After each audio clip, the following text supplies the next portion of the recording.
Aujourd'hui, nous allons explorer 5 solutions pour bien ou mieux vivre avec les autres.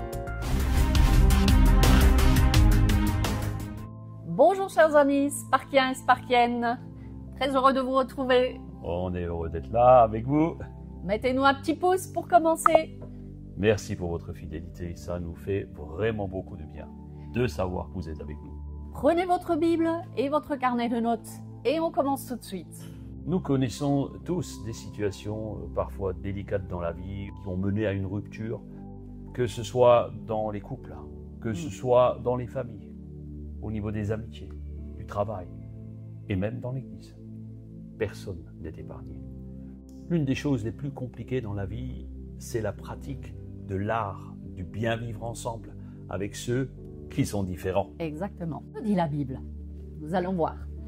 Dans cette vidéo, nous mettrons en parallèle la parole de Dieu et des citations de plusieurs hommes célèbres, certains chrétiens et d'autres non. Il y a plusieurs années, j'ai lu un livre dont l'auteur, Don Miguel Ruiz, Les accords Toltec. Alors c'est un livre qui n'est pas chrétien, c'est un livre de sagesse. Et cependant, toutes les valeurs que j'y ai apprises possèdent des valeurs pratiques parfaitement compatibles avec nos valeurs. Et d'ailleurs, plusieurs sont tirées de la Bible. Et particulièrement les proverbes que nous, à Spark Bible, nous chérissons tellement. La chose première et la plus importante du bien vivre ensemble, c'est une parole de Jésus, elle-même reprise de l'Ancien Testament. Première chose, aimer Dieu et son prochain. Matthieu, chapitre 22, verset 36 dit « Maître, quel est le plus grand commandement de la loi ?» Jésus lui répondit « Tu aimeras le Seigneur ton Dieu de tout ton cœur, de toute ton âme et de toute ta pensée. C'est le premier commandement et le plus grand. Et voici le deuxième, qui lui est semblable. Tu aimeras ton prochain comme toi-même. » Aimer Dieu, d'abord, c'est un préalable. Permettez-moi de vous dire que celui qui n'aime pas le Créateur aura beaucoup de mal à aimer sa création.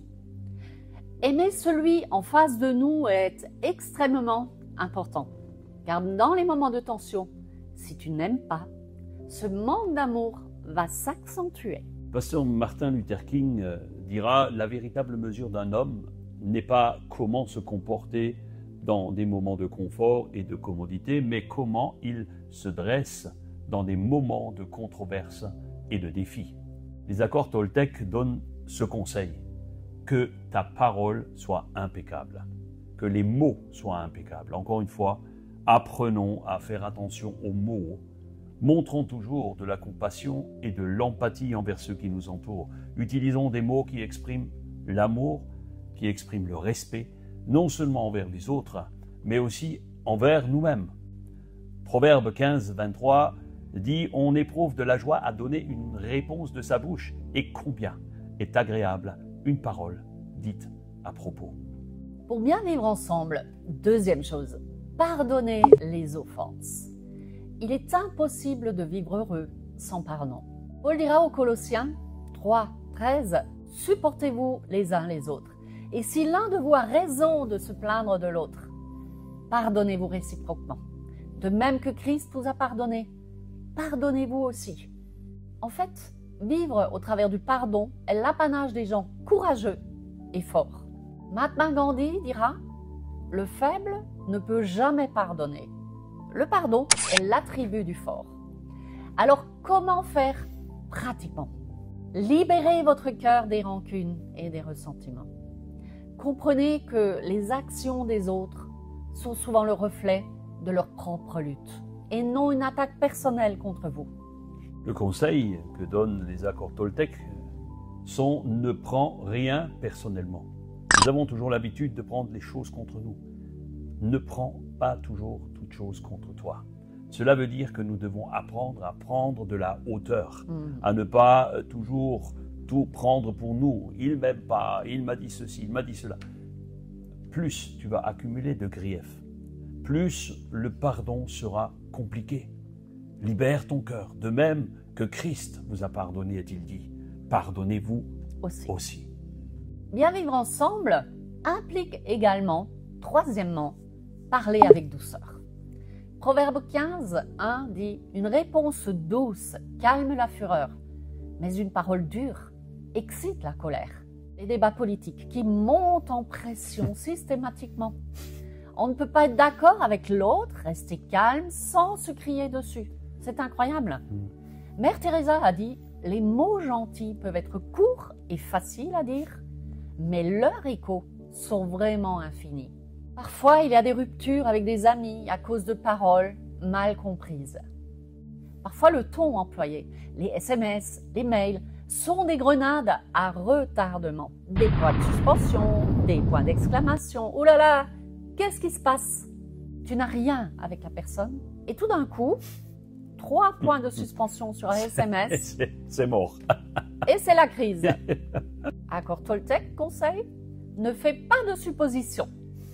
Donc, adoptez un ton doux et respectueux, surtout dans les moments de conflit. Ne faites pas de suppositions. J'écris régulièrement ça dans mon agenda, parce que trop souvent nous faisons des suppositions. Eh oui, c'est une vérité. Je ne vais pas développer là, mais c'est important dans la communication. Faites attention à votre communication. Soyez clair, communiquez vos intentions sans faire d'hypothèses sur les pensées des autres ou les sentiments qu'ils peuvent avoir. Ne supposez pas, aimez, pardonnez, et vous vivrez mieux avec les autres, y compris dans l'Église, pour réussir à avoir de bonnes relations avec les autres, pour bien vivre ensemble. La 4e chose que nous devons faire, c'est avoir de l'humilité, faire preuve d'humilité. Philippiens 2, 3 nous dit « Ne faites rien par esprit de rivalité ou par vaine gloire, mais avec humilité, considérez les autres comme supérieurs à vous-même, que chacun de vous, au lieu de considérer ses propres intérêts, considère aussi les intérêts des autres. » Tout est dit dans ce verset merveilleux. Je vous encourage même à l'apprendre par cœur. Considérez les autres comme plus importants que vous-même. C.S. Lewis dira « L'humilité n'est pas penser moins de soi, mais penser moins à soi. » On ne peut pas toujours tout faire parfaitement. Mais le conseil Toltec, c'est « Fais toujours de ton mieux. Fais toujours de ton mieux. » Soyons ouverts à apprendre des autres et reconnaissons nos propres erreurs. L'humilité permet de bâtir des relations basées sur le respect et l'appréciation mutuelle. Oui. Pour que les choses soient fluides avec les autres, nous devons également appliquer un 5e principe, c'est servir les autres avec bienveillance. Matthieu 20, 26 dit « Mais que celui qui veut être grand parmi vous soit votre serviteur. » La bienveillance est une qualité essentielle pour bien vivre avec son entourage. Gandhi a dit « La meilleure façon de se trouver est de se perdre au service des autres. » Lorsqu'une personne autour de vous se sent considérée, aimée, entourée, elle sait que vous l'aimez et que vous voulez le meilleur pour elle. Elle vous fera alors confiance. Pour qu'une relation soit fonctionnelle et bilatérale, la confiance est le moteur indispensable. Sans la confiance réciproque, aucune relation ne subsiste. Cherchez activement des moyens pour servir les autres, petits ou grands. Le service désintéressé crée une atmosphère de solidarité et de bienveillance. En conclusion, en mettant en pratique ces 5 solutions très pratiques, nous allons améliorer notre relation avec les autres. Nous allons apprendre à vivre en harmonie d'une meilleure façon avec ceux qui nous entourent et qui le méritent très souvent. Soyons très attentifs à notre communication. Sachons pardonner lorsqu'il le faut. Sachons nous mettre au diapason. Restons dans l'humilité. Aimons Dieu d'abord, mais aimons aussi les autres. C'est ce que nous voulons voir et c'est ce que nous vivrons. Ceci sera un signe que notre amour pour Dieu est manifeste et non seulement théorique. Prenez le temps de réécouter cette vidéo et prenez des notes.